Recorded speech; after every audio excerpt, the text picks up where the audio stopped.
Hello YouTube, it's Sign here with Hobbies and Man once again, and today we're going to be doing another manga video. Today we're going to be talking about 4 underappreciated or underrepresented mangaka that I think need to be better loved in the English manga community. So these guys are really not available in English, and I think that's part of the reason why they're underappreciated and underrepresented. But I think that they're very great mangaka that really need to have more about them published here in the West, or at least in the US, right? In the broader English-speaking manga community. And most of these creators I've gotten to read about or have learned about them through buying things that are not available in English. Most of this, I think all of them, are actually things that I bought from Mexico. And I really want to talk about them because I think that they're really great mangaka that just don't really seem to be liked, or that have no exposure here in the US. And I really want to get people talking about them so that we can get their stuff here available in English. And technically speaking, 2 of them do have works available in English, but in a very limited fashion. And so I want to talk about them so that we can get more of their stuff. So let's start with the easiest one to talk about here, which would probably be BOICHI. So let's start with BOICHI. This is volume 1 of Origin. He has like 12 series. No, wait, less than that. That's a lot of series. Sorry, that's not true. He's got Origin, which is the second latest thing that he's done after Dr. Stone, which is the one thing that is available from him. However, he only did the art in Dr. Stone.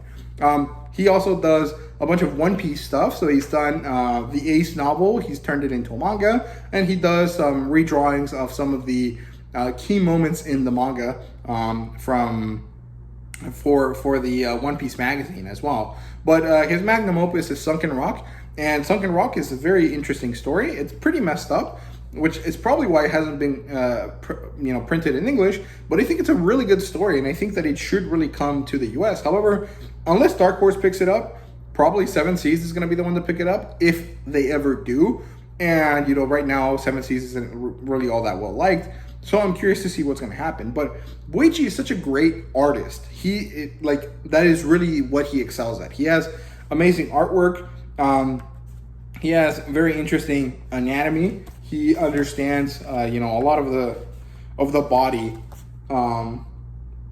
and that's where he really shines. His anatomy. Sometimes he messes up, right? He has this tendency to make female necks like really long, and so they look really awkward because they're kind of like stretching forward, even though their bodies are like further back. And that's really the only complaint that you can have about BOICHI. But his art style is really great, and his emphasis on sci-fi manga is awesome, because I think that most of the time manga is mostly fantasy and slice of life, and there really isn't that much sci-fi manga. I mean, I guess there is, right? And there has been at some point, because I haven't read everything that is available in English that is sci-fi manga. But what I'm saying is that there's like less of it than there is fantasy manga, and I think it'd be really cool to have more seinen science fiction manga, and BOICHI happens to have quite a lot of that. He has Sunken Rock, Origin, Wallman, Hotel, which is a short story collection.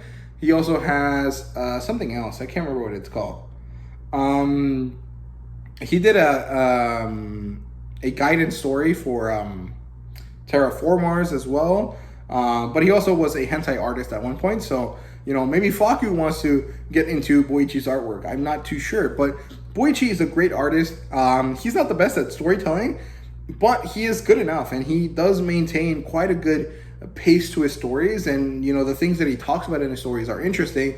And so I think that it'd be really fun to see him be available in English. Again, like I said, probably Dark Horse and or 7 Seas, although technically everything that he does, I think, is under the jurisdiction of Shueisha. So it would mostly be Viz that brings out his stuff, but Viz is very self-conscious about what it releases, so I'm not too sure that he'll be able to be published under the Viz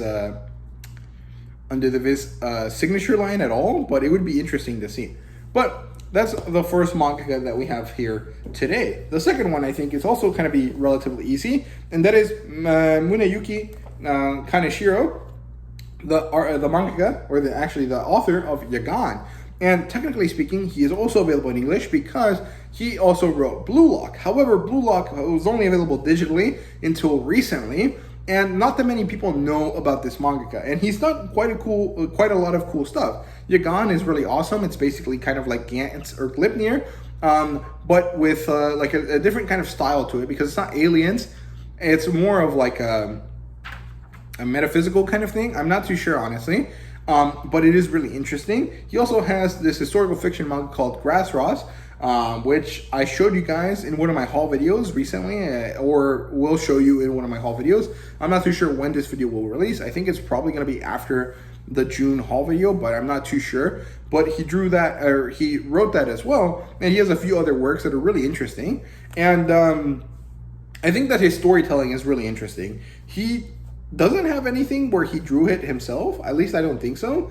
At least I don't know any of it. But most of the time he works with an artist to create his story, and so that kind of makes it different from because each story is going to have a different art style. But I think the current thing that he's releasing right now, By the Will of the Gods or something like that, has the same artist as Grassross. So he does work with certain artists over and over again. But he's a really interesting mangaka, and I think that if Blue Lock succeeds, he's going to have a lot more interest about him. So hopefully we'll get to see Yagan in English, and maybe Grassross in English as well, and some of the other stuff that he's published. I don't really know too much beyond those three big ones that I mentioned. So I think it'd be really interesting to see him available. This is, again, one of these really cool, like, action seinen type stories, very similar to Gantz and very similar to Gleipnir. So I could see either Kodansha or Dark Horse picking it up. However, I don't think that any of this stuff falls under Kodansha's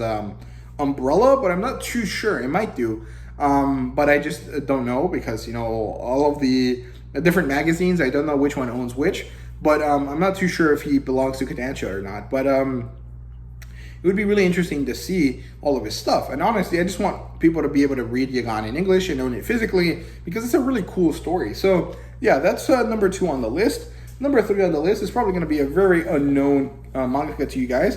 And it's the mangaka for Mary Grave, whose name is Hidenori Yamaji. Now, I don't really think that there's anything else that they've done besides Mary Grave and the new thing that they're serializing right now called Sawara's Monster House, but I think that this mangaka has a really good style to his artwork, and I also think that their storytelling is really cool as well. This story, specifically Mary Grave, is about this man who became immortal because his wife did something. She used this alchemical formula to create life in him again after he died, trying to protect her on the day of their wedding.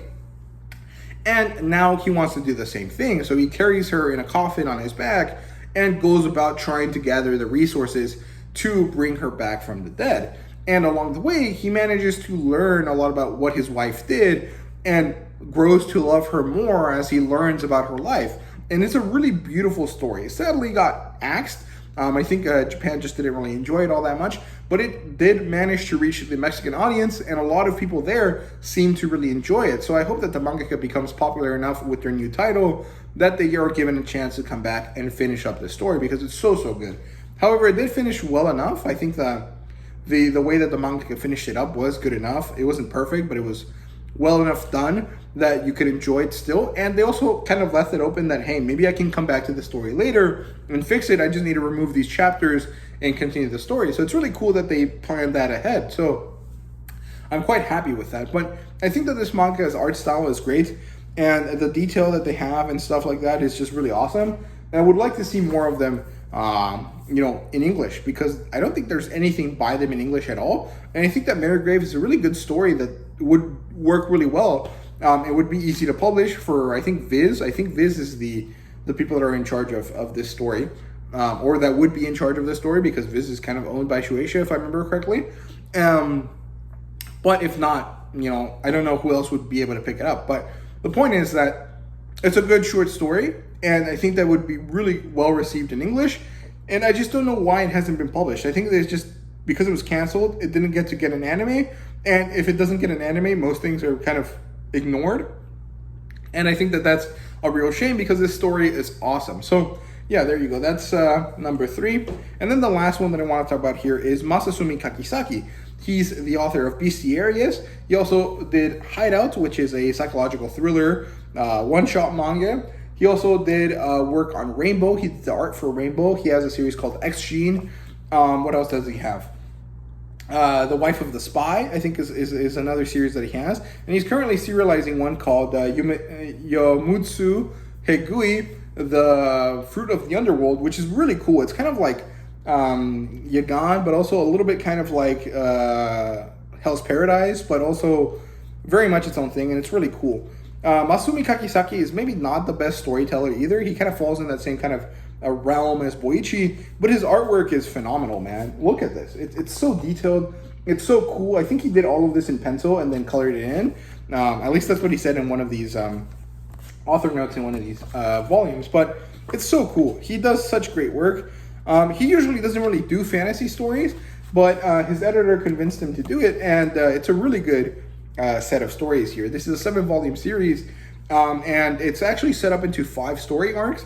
And you can kind of follow each arc individually, except for the last one, because the last one combines all of the previous arcs. But it's really, really cool, and I really enjoy it. And I think Masasumi Kakizaki has a lot to give, and it's really crazy that we just don't see any of his works in English, even though his works would probably be really well received, especially by the berserk kind of crowd, right? Like people that like these very detailed, very gritty kind of art pieces would probably enjoy this art style a lot, and they would enjoy this story specifically because it's really, really cool. And yeah, there really isn't too much to say. I'm basically saying the same thing about all 4 mangaka. The only things changing being the different works that they've worked on. But out of all 4 of these, I think Masasumi Kakizaki is the one that needs the most help. Even though he's probably much better off than Hidenori Yamaji, I just think that there really is no one talking about Masasumi Kakizaki, which is a shame because he's so good. So I would like to see his stuff published in English. I think it would do really, really well. And I'm not too sure why it hasn't been published in English just yet. But yeah, that's all I have to say. I hope you guys enjoyed the video. Let me know what you guys thought. Let me down below. Let me know if you guys have heard of any of these mangaka, and probably you have heard of BOICHI.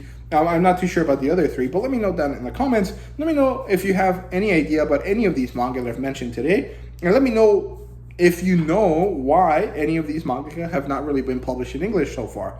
And yeah, thank you guys very much for watching. See you guys later.